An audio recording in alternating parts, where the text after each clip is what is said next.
Hi guys, this is going to be a very quick video. I want to get it uploaded before Passover begins, which is at 6:59 Israeli time, and that would be obviously in just about 13 minutes. So I'm going to be as quick as I can. Trump announces we're leaving Syria very soon. Hopefully he didn't mean it, is what the reporter is saying. But at an event in Ohio on Thursday to drum up enthusiasm for his infrastructure plan, President Donald Trump said US forces would be leaving Syria very soon. This is what he said. By the way, we're knocking the hell out of ISIS, he said. We're coming out of Syria, like, very soon. Let other people take care of it now. Very soon, we're coming out. We are going to have 100% of the caliphate, as they call it, sometimes referred to as land, taking it all back quickly, but we are going to be coming out of there real soon. I just want to bring attention to how many times he said very soon. One there, very soon, real soon, quickly. It suggests to me that he's not talking about leaving Syria, but of something potentially happening over in Syria or the Middle East very soon, quickly. We're coming into the time of Passover, and events are kicking off in Palestine, at the Gaza border already. There's several dead and hundreds injured in IDF Palestinian clashes. This is dubbed the Great Return March. And as I mentioned before, the references to March have been absolutely crazy. You've got the Great Return March, we had the March for Our Lives, we had the Women's March as well. And just a lot of things really going on. It kind of screams out to me that we are just on the edge of things. So definitely, you guys, prepare yourselves is all I can really say there. And then we've got Russia retaliating for the diplomats that were expelled from the various different countries, and they're expelling 150 Western diplomats themselves. So Russia will expel at least 150 Western diplomats and close the US consulate in St. Petersburg in retaliation for similar actions taken this week by British allies, angered at the alleged Kremlin role in the poisoning of an ex-spy on UK soil. And when we get down here, we've got on Thursday, the hospital treating the Skripals announced that the condition of the Yulia, 33, Freemason number there again, had improved, although her father still remained in a critical but stable condition. The pair were found slumped on a bench in the centre of English city of Salisbury on March 4th, and another reference to March there, and this one could be a date, but also could be a command, March 4th. Those are the kind of commands you give to the army or to the military, so it could be a duplicitous double meaning there, contained in a date of March 4th, the only date that can be read as a date and an instruction. While all that's going on with Russia, they have just tested their Satan II missile, which is actually called Sarmat 2, but the nickname is Satan II. It screams out to me another indication that they're ready to bring about this symbolic birthing of the Antichrist, and launch their new Satan. So that will be, I don't know if it's tomorrow, sundown, as I said, begins at 18:59. I'm doing well so far on time. It's 48, so I've got a couple more minutes to make the video, edit, and get it uploaded. But I just wanted to kind of point out this Sarmat 2 or Satan 2 is capable of carrying up to 10 or 15 nuclear warheads and flying at supersonic speed. So this is the missile and system that Putin says can, dodge anti-missile defense systems, and essentially deliver a nuclear payload to its target without being intercepted.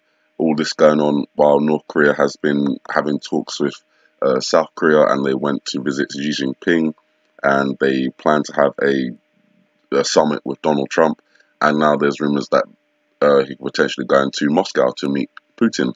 A top Russian official announced there was an immediate prospect that North Korea's Kim Jong-un could visit Moscow in a move that has stunned the West. This stinks of a trap to me. You've got essentially offering peace talks with South Korea and America, but then run into China with Xi Jinping and Russia with Putin for what? I don't think that Kim Jong-un is going to give up his nuclear weapons. They've suggested that tunneling at the nuclear test site we spoke about before has stopped, and that could be an indication of denuclearization, or that could be an indication that they're finished and ready to conduct another nuclear test, or perhaps a real event. We are coming into, Passover, 31st of March. The birth, death, resurrection of Jesus has been manipulated across the media over these last few weeks, with bombings along the Potomac River representing a birthing canal between Virginia and Mary, which is the Virgin Mary. Satan II missile the new Satan 2 missile just launched.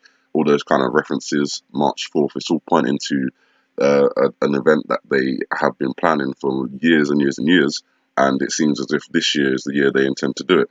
And while all this is going on, the Pope washes the feet of 12 prisoners. Now, in the Bible, it says that, actually, let me just bring up, it says down here, if I then, your Lord and Master, have washed your feet, ye also ought to wash one another's feet. For I have given you an example that you should do as I have done to you.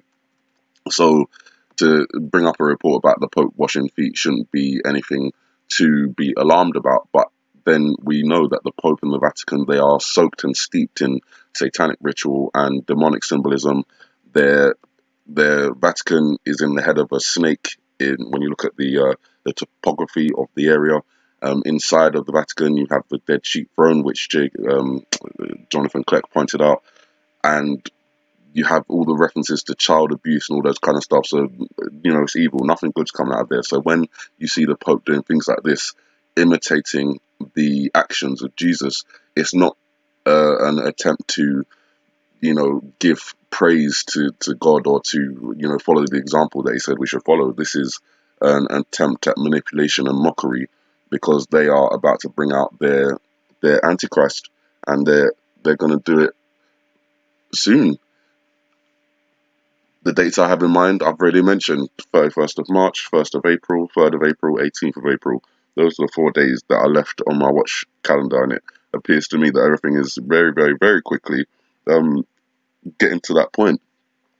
Just for the reference, if anyone wants to read the passage about Passover and the Last Supper, it's John 13, verses 1 to 17. I use the King James Version.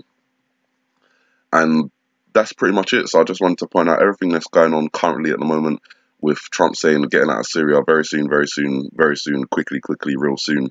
I don't think anyone's getting out of Syria. I think this is just a coded message to suggest that things are going to be happening quickly, real soon. Maybe like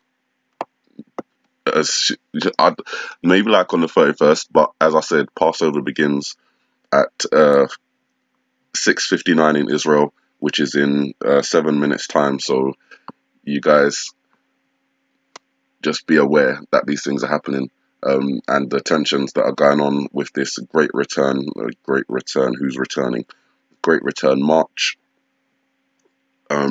just coincides with all the other marches that we've had, and the signal that seems to point towards not the month of March, but the word March, in terms of the instruction march. So you guys, if they're ready to march, I'm ready to march for my God. You understand? With that, have a good morning, good afternoon, good evening, and God bless.